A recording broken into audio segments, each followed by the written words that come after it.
You can wear the headphones if you like. Don't have to. How are you doing today, Hunter? Good. Good. Now, I messaged you on Facebook because I knew that you helped put the um, vigil on the Sunday after he was assassinated. Is that right? Yep. Um, Sorry about that, guys. Maybe I'll try to talk a little quieter. So, I wanted to give you a chance to come speak on our show. Why don't you just go ahead? Do you have some notes ready to go? Why don't you go ahead with the notes, and then I'll ask you some questions afterwards, and maybe we can figure out this mic issue. All right, perfect. So basically, I was for him because he really Christian and he had some really good views with abortion and how he was anti illegal immigration and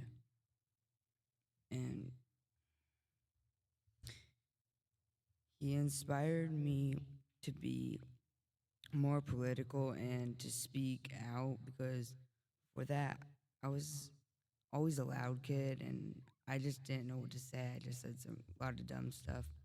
But now I'm learning to use it for good and I hope to make a change in the world.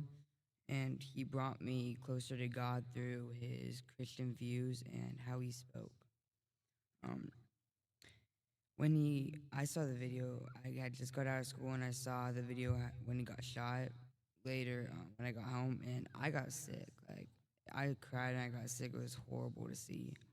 And then, um, the thing I would love to get involved where I go speak at places like college campuses and stuff, but I'm scared that I would get shot. So I just don't know if I would want to, but I really do.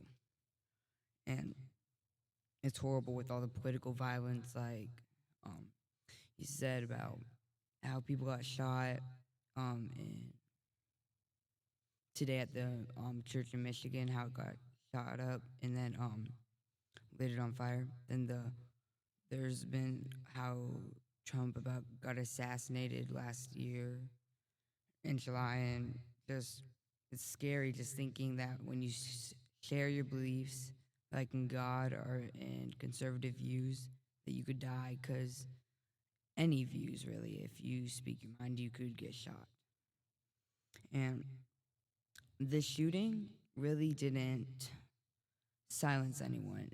He was one soldier, but he had an army, and he inspired so many people. And it's been a revival in our country. We've just had so many chapters. Like I think it was 64,000 I last saw of new chapters in Turning Point USA around America, and just how people have been protesting and all these visuals. And I was thinking in the next year or two, when I get into high school, I've had several people back me up on this and would help start it. But I would like to start a Turning Point USA chapter here in Norfolk, Nebraska. But yeah, it's just I would love to. Yeah, I think there's some people even outside of you that are attempting to do that. I know there's a couple people at the vigil that said that. I'm proud of you for wanting to do that, though.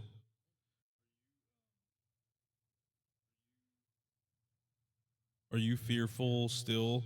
Are you still wanting to speak out, or is this something that you're still fearful of? Speak out, but it's just like I get kind of scared that I would get shot if I spoke out. But I would love to, and I really want to do it. Yeah, I think we kind of not saying you shouldn't be fearful because obviously anything can happen, but you're here, right? Yeah, You're here speaking out. So I think that's a big step forward. yeah. What do you how do you how did Charlie impact your outlook on life? Did he ever change your mind on a topic? Yes. I when I was younger, I thought about illegal immigration probably a long time ago. 3 years ago, I thought people coming in our country is not that bad, and I just thought, well, they're coming into the country, they tribute to the economy. But then I watched Charlie Kirk, and he talked about, and then I figured out too from researching about how it impacts the economy because they take our jobs and then come in a lot, and there's terrorists, um, just cartel members, drug lords. All they're bringing fentanyl into our country. They were in all this stuff, but it kills people. Right, but and we're okay with people coming and doing it the right way, correct? Going through the legal process. Yeah. Right, right. Um, how were you impacted? Obviously, you said you saw the video. So, how did you process that? Did you go talk to your parents? Did you talk to some friends? How did you work yourself through that? So basically, I had got home. My mom just dropped me off. We talked a minute, and then she left. I saw the video, and yeah, it was just disgusting how he got shot. And then I had several people calling and text me because I've always been very involved with politics, like very like. And then they were telling me about it, and I had already known. But and then I called some people, and I just talked to people because it was like a sad time. Definitely a sad time. Definitely something you know you don't just want to scroll upon on social media, right? How does it make you feel when people celebrated his death or tried to smear his name so shortly after he was gone? It made me very mad. Like just celebrating someone's death in general is just sick. Like he was Charlie Kirk. Like people, and I posted something saying like on TikTok saying it's just gross how people celebrated death, and people were like, well, people celebrated the death of a school shooting in it was the one in Minnesota prior, and then no one celebrated that, I'm pretty sure, because that's just disgusting. You should never celebrate anyone's death. Like people celebrated Jesus' death, and that's just gross. It's just human nature and sinful nature. It's gross. Right. I think maybe what you're thinking of for the celebration up in Minnesota was probably the Hortmans that were probably killed. Was probably I Oh, think when people were celebrating oh that. yeah, that's what I meant. Yeah, Yep. Uh, not shooting. right. Sorry. No, you're okay. I just want to clarify for everybody.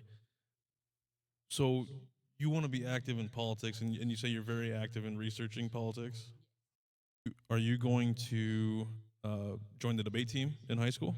Yes, probably. Well, yeah, probably. My mom's talked to me about it a lot, but I would love to. But it depends on the timing or what I have going on in my life. Makes sense. What do you plan to do going forward now after his death, and do you plan to keep spreading his message?